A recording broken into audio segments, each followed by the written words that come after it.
Welcome back, everybody. It's the May 12th AI update for the AIX Higher Ed podcast.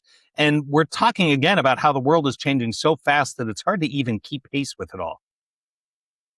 Yeah, I mean, and I've just kind of even when I was sitting there today, preparing this, it's like, how can I articulate this? Everything is just happening, right? Like, so one is like AI is starting to build AI. It's debatable to the degree, and some people say, well, in 2028 it'll just be fully building it all, as opposed to just writing the code or having an idea now and then. But it's at least writing all the code or nearly all the code, so people are able to turn out kind of improvements very, very quickly. And, it is contributing some to unique ideas. There's also, the collaborative agents like working together, right? Like you said, Dave London has like 1,000 working together. Most people don't have that many working together, but you have these really specialist agents collaborating and with like an orchestrator on top and another agent like proofing the work. Like the speed and quality of the work is just so high. And of course, we have new models. We'll talk about a brand new model today, and then kind of the applications of the models, right? Like people are putting software on top of the models, or even just simple things like Word, and they're integrating it in there. So they're able to kind of do more than what the model can do alone. And of course, we're starting to see more of the societal impact. So it's kind of like they say, what, everything everywhere all at once. And a couple of years ago, I was listening to a podcast where they say, "Oh, we're gonna get to the point where it's just kind of this explosion," and I think we're really starting to see that. And we're going to start with our first section, just with some capabilities. And this first one is coming out of thinking machines. And there has been some speculation about what exactly is going on with thinking machines. There's been not the only real reports or news has been about whether or not a lot of the staff was still going to be there over the last year or leaving. But this was a really big announcement. And they've released these interaction models. And Stefan will talk about some of them in more detail and specifically how they work. But what's important about it is to think about they're focusing on human AI collaboration, so that they're saying that it's really not a focus on autonomy as much for the AI models, as much as it is building in the ability for collaboration. And so when we get to the use of interaction models that are duplex, which means that they can listen and talk at the same time, much as you would with another person, then you can start to scale it into these levels of collaboration that are really pretty phenomenal. Yeah, and there's a couple here. If you look on the page, you just go to the thinking machines and read their blog, you can see some different instances. But a couple stood out to me. The first in the top left, and you can go there and you can click and you play it. It's like he says something, she says something, and like as soon as she says it, like in the in the headphone, I don't know if they're using like just an iPhone earpiece or whatever, but right in the earpiece in her ear, it corrects her and says, "No, you're wrong." And she's like, "Oh, I'm sorry, what I meant to say," blah blah blah. So and it says he can't hear any of it. Right. And I eventually started thinking, oh yeah, the kid's sitting there in class and, the thing just like giving the answer, you're going to be like coached, but it's kind of a cool thing. It really kind of demonstrates the strength of the technology. And then on the second one, it's just like you were saying, simultaneous speech, like sometimes you say something and, I'll talk over you a little bit or say it like before you finish, right? The words start coming out even, right at the end. It's ideally as you kind of, your volume goes down, kind of my kind of volume goes up. And that's what's happening there. And I don't think we've ever seen this type of simultaneous dialogue. I know GPT, they just came out with a new voice reasoning thing. It's called like GPT Reason Voice or something like that. And, this is better than this. It is worth mentioning that Thinking Machines was started by Mira Murati, who was the CTO at OpenAI. And, when everything blew up there, and Sam Altman left, she was the CEO for a while. And then when he came back, like she left and she went and she started this thing, Thinking Machines. And like you said, no one really knew what was going on. They really hadn't put out much of a product. There were people leaving, going to Meta, all these different places. Some of them, I think, went back to OpenAI, but they had just got a pretty big investment from NVIDIA. And now we know why. I'm sure they were showing off these models. And then, here, this is just like, saying like how much longer the models can at least do coding type tasks, right? I think it's 50% of the time they can go for at least 16 hours. And that kind of keeps accelerating. And somebody pointed out, that paper AI 2027, right? Like, what are the projections for when how long it can go autonomously, right? At that rate of at least 50% success. And it's basically right around where the AI 2027 projection is. And of course, like, we should even say more than we do. The best models aren't released. The best models are being used to build other models and are only available to certain enterprise customers. So this is based on the public release model, and METR is even saying they're struggling to evaluate Mythos because they don't have full access. And it's not even just the full access, it's starting to outstrip their means of measuring. You see it gets up to the top left, the top of what's on the y-axis, above 16 hours. And so measurements above that are really unreliable because they don't really have a current task suite that is meant to be able to measure that. So they don't have full access, and they aren't even able to measure it with the current tools they have. It's a lot like what we've seen with Arc AGI, having to go through different iterations to find different ways to measure the capabilities of some of these models. That point about the 2027 paper and Mythos as a data point here, it really does suggest we're getting closer to that breaking point for that self-iteration and for the capabilities to get to the stage where it could lead to those types of scenarios. Not to say that at least everything that was outlined in that paper, but that really is moving much further in the exponential than some people had believed it was otherwise. Now, here's a really big story that I'm sure you've heard a bit about already. And this was the deal between Anthropic and SpaceX AI, which is a real game changer for both. And it was interesting as soon as it came out, and I saw a couple of other outlets report it the same way. It's kind of like Elon Musk, who is, of course, in court against Sam Altman and Greg Brockman right now. The enemy of his enemy is his friend. Even just a few months ago, Elon Musk was referring to Anthropic as misanthropic and saying that they were as evil as anybody else. But now he's come out and said that he spent some time with them and his evil detector didn't go off. And he has a new deal where Colossus 1, which is the huge data center that was first built very rapidly in Nashville, is evidently available for lease. And maybe it was just kind of sitting there idle because, of course, Colossus 2 was built. And that's what SpaceX AI is using for training and for inference. Of course, Grok is not that used. It's not getting a lot of inference. It's not being as sought after. So there's a lot of idle time in that data in the compute center and the data center. And so this deal allows for Anthropic to have access, and we'll be able to lease all of Colossus 1 infrastructure. And it's going to be over the next month. They already started ramping up the usage limits that they had for 5-hour windows for any of the paid subscriptions and some of the longer term. They really had been facing a lot of constraints. Anthropic didn't have the compute to be able to support all of the demand. This came at a crucial time, and it was a great time for Elon Musk as well, because SpaceX is, of course, getting ready for an IPO, and to be able to get this infusion of revenue coming from Colossus 1, and to be able to use that to support what SpaceX AI is going to do in Colossus 2 is a really great boost for what they're going to be able to do with their own AI models. It's a win-win for Anthropic and for SpaceX AI, Elon Musk, of course. And it was very useful for Elon Musk to be able to see this as a big thump against OpenAI. Yeah, I saw a joke, it just said like, oh, his Grok really just isn't being used. He said Anthropic and ChatGPT are like Coca-Cola and Grok's like RC, which a lot of people watching the podcast probably don't even know what RC Cola is, but it's like a cheap off-brand.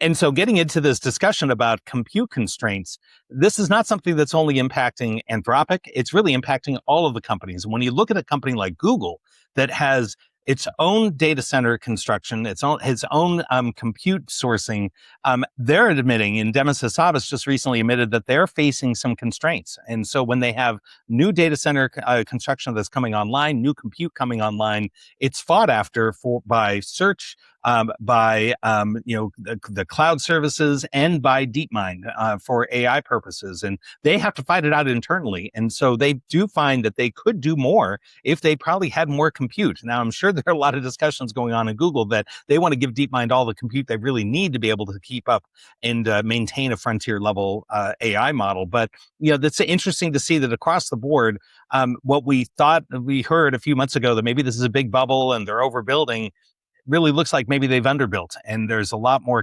demand for this than even some people anticipated.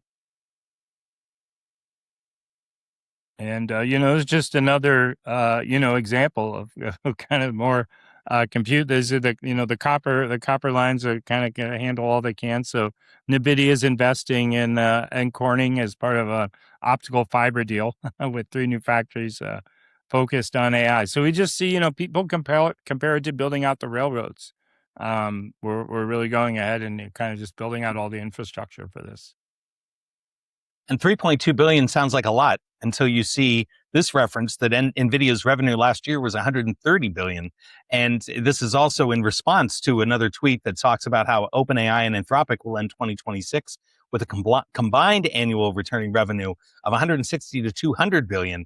These are just astronomical numbers that we're looking at across the industry, and both for AI infrastructure, for inference, for development of AI models. There's so much money that's being pumped into this sector, but also so much money that's being made and that's going to continue to be made.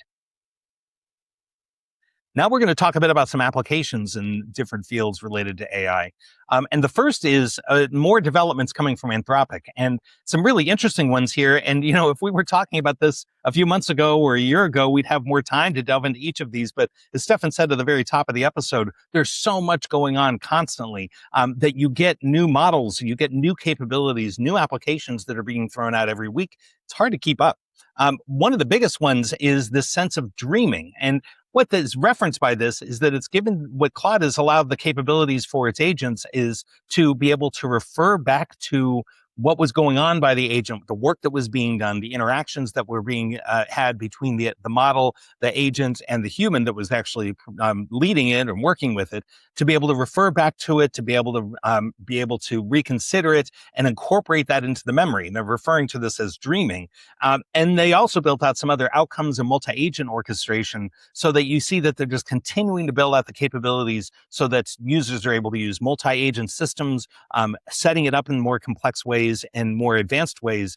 And that's, of course, now it's going to be easier when they have Colossus 1 to be able to give them more compute, but they want to keep people in Claude and within their ecosystem and not just running multiple models on their own systems, like maybe Dave Blunden is and other people are doing.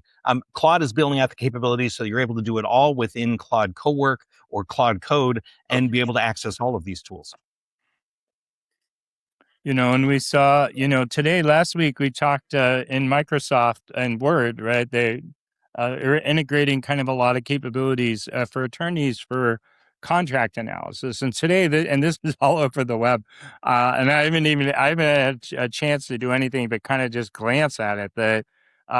That Claude's rolling out like all these stuff for the legal world, skills and MCP connections to popular things like Harvey and all these other tools that lawyers are using. And I think your point, like they kind of want to keep people in the ecosystem. I think they want a cut of kind of the legal traffic. I guess the legal market's $1 trillion, right? So even if they grab 10% of that, right, that's $100 billion. Maybe they're not immediately trying to compete against Harvey AI, which seems almost magical for many attorneys, but they might in the future. But we're kind of seeing them kind of moving into finance and the law, and I hope to have some time over the next couple of days to just kind of read through more of these articles.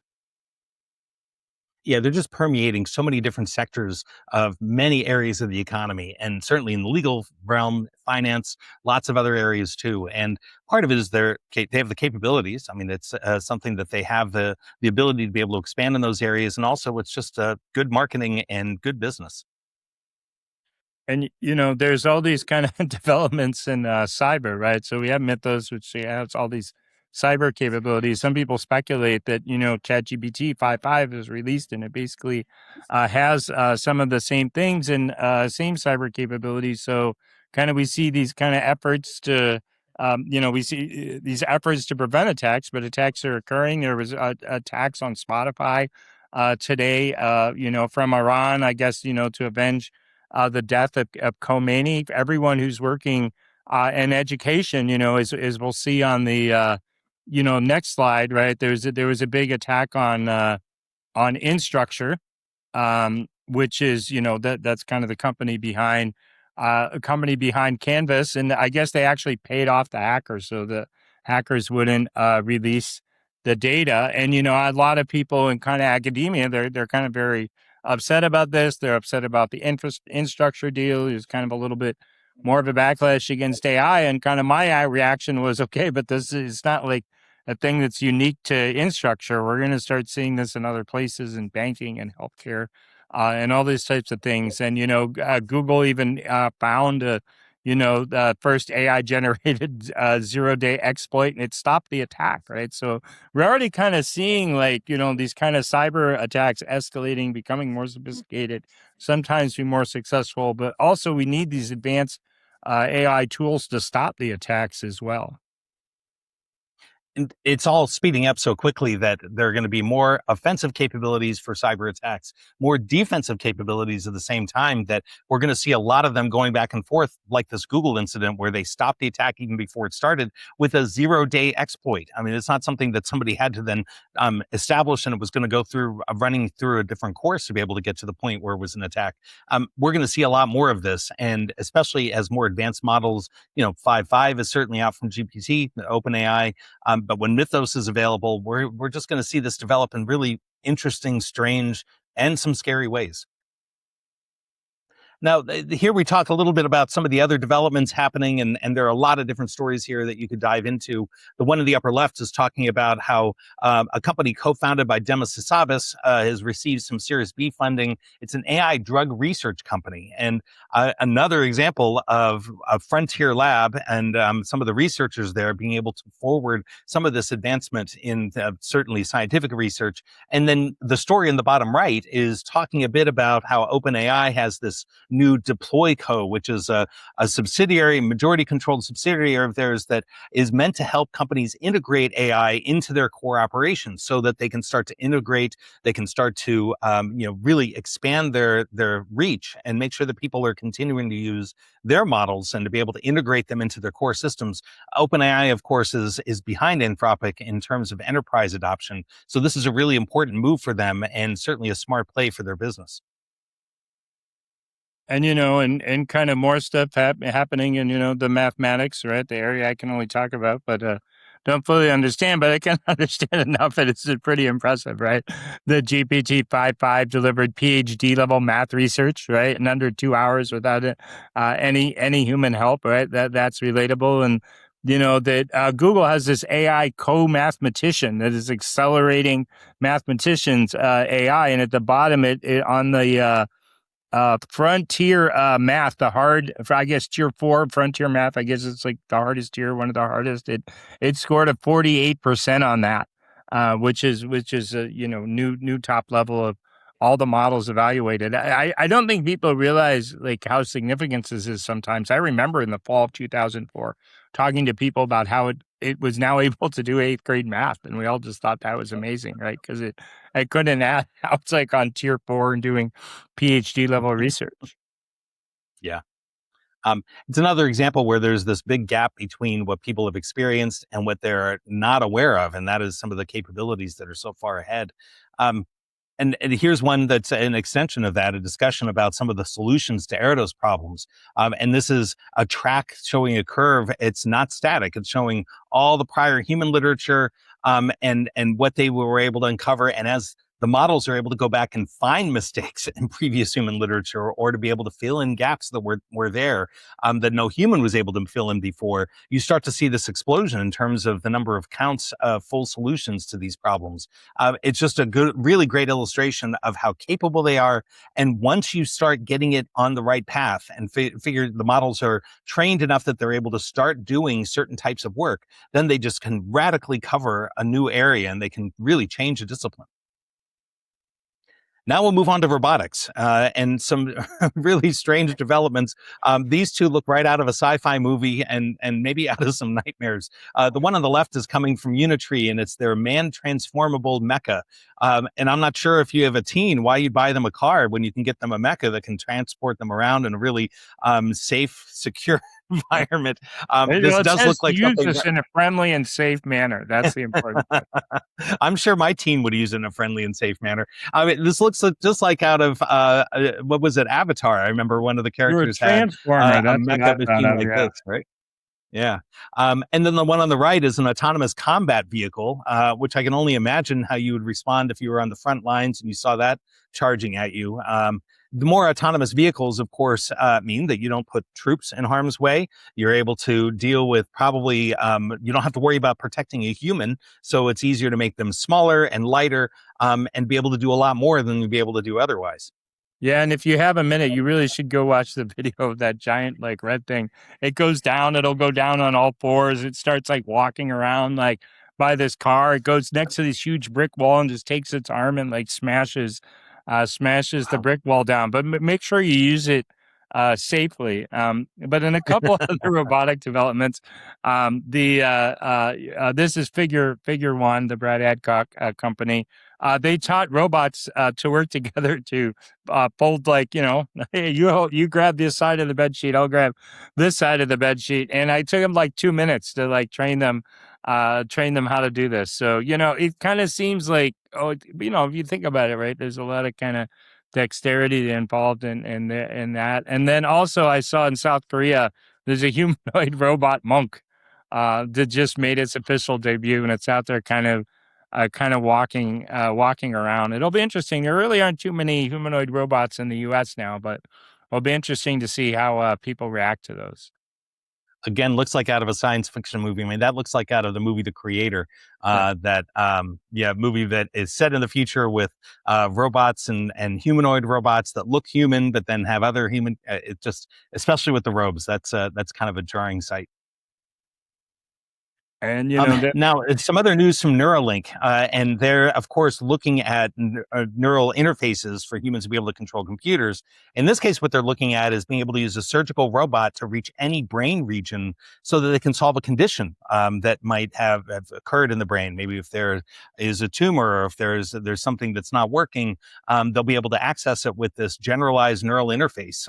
And a really interesting prospect. I've also heard some people that are very skeptical of whether or not Neuralink is going to be able to move in that direction or move that fast as fast as they say they are. But at least this is the kind of work that they're trying to do. And then finally, in the last category, we want to talk about some social implications. And I'll let Stefan talk about this first one. Yeah, there's a thing, Anthropic and OpenAI, they sat down with religious leaders to seek ethical advice. Okay, so, it's kind of interesting, right?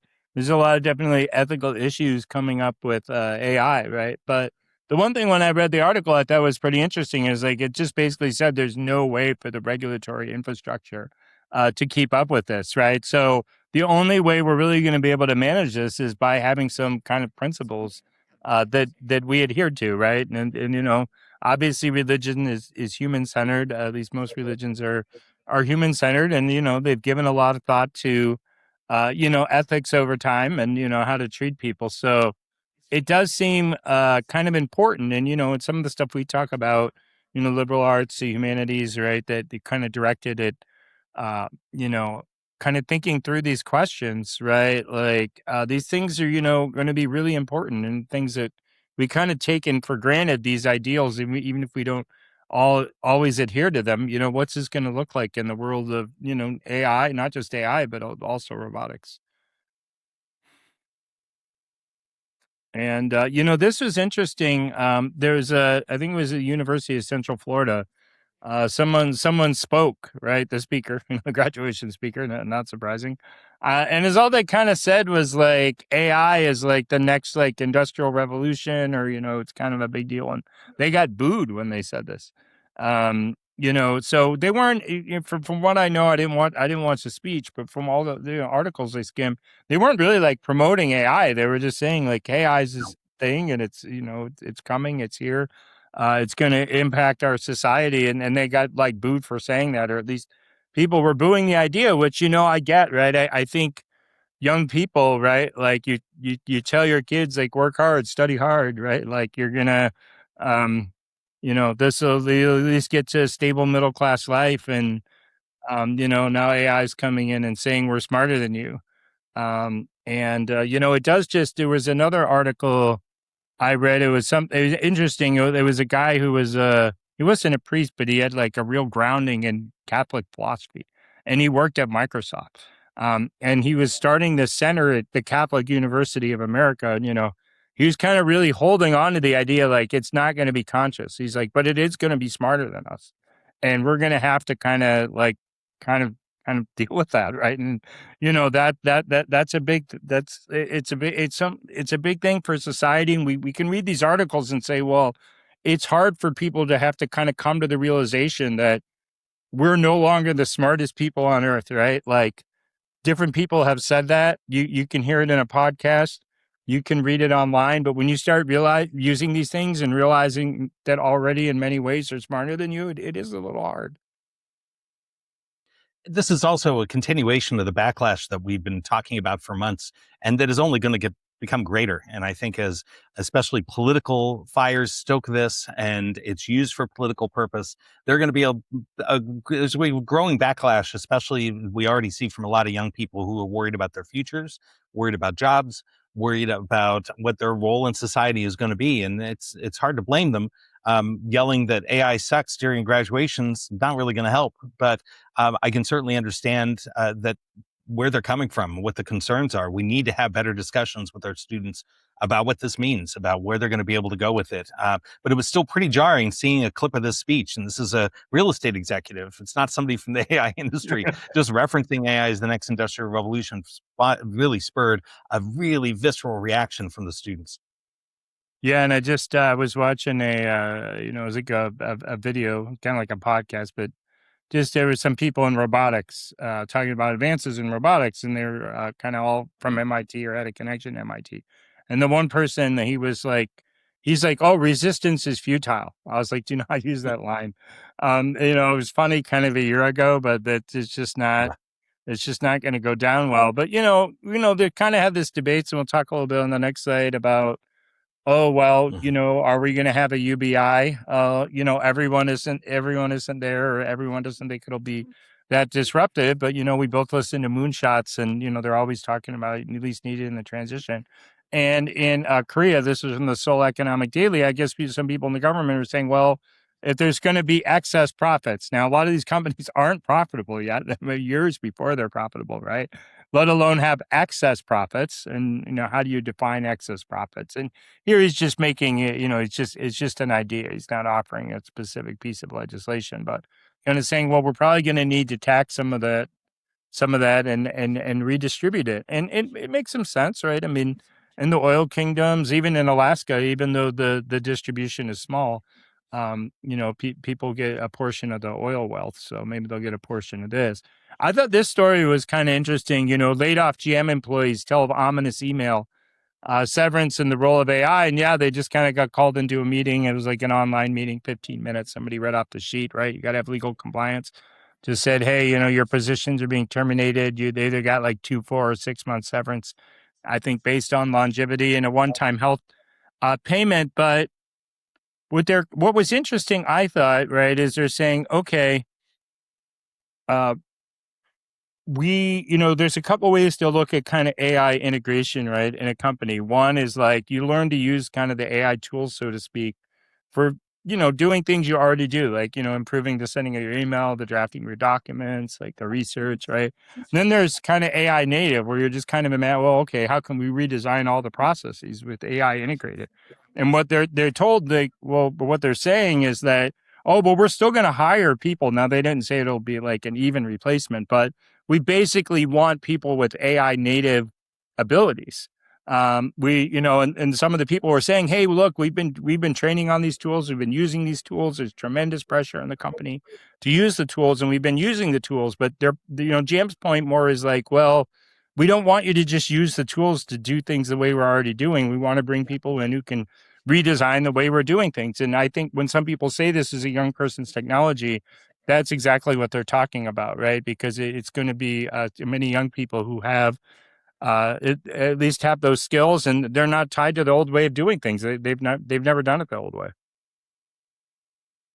Pretty ironic, though, when we're talking about a story of young people really leaning hard against AI and stoking the backlash against AI, saying that they don't want any part of AI. There was another reference that I remember in one of the recent interviews that there are a lot of Gen Z workers that are giving bad information to AI models to try and disrupt their abilities, to be able to prevent them from doing the work that they are being programmed to be able to do. And so they're trying to subvert the AI models, but at the same time, the young people are more likely to come out having those capabilities if they want to develop them.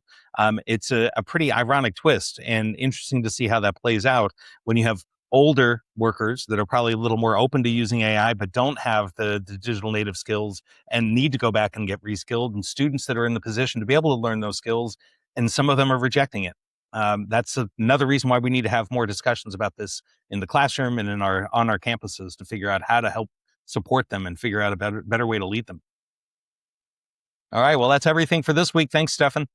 Oh, you're welcome. I'm sure there'll be a dozen more big stories before we come back next week. Before we have next week. It's just, there's a lot changing, and people aren't going to keep up with every detail. I know we're missing even details, things we've heard on other podcasts that we're not covering, but I think it is important to kind of get the kind of the net picture of how far this technology is advancing, its capabilities, the applications, and the social implications. Yeah, excellent. All right, we'll see you next week.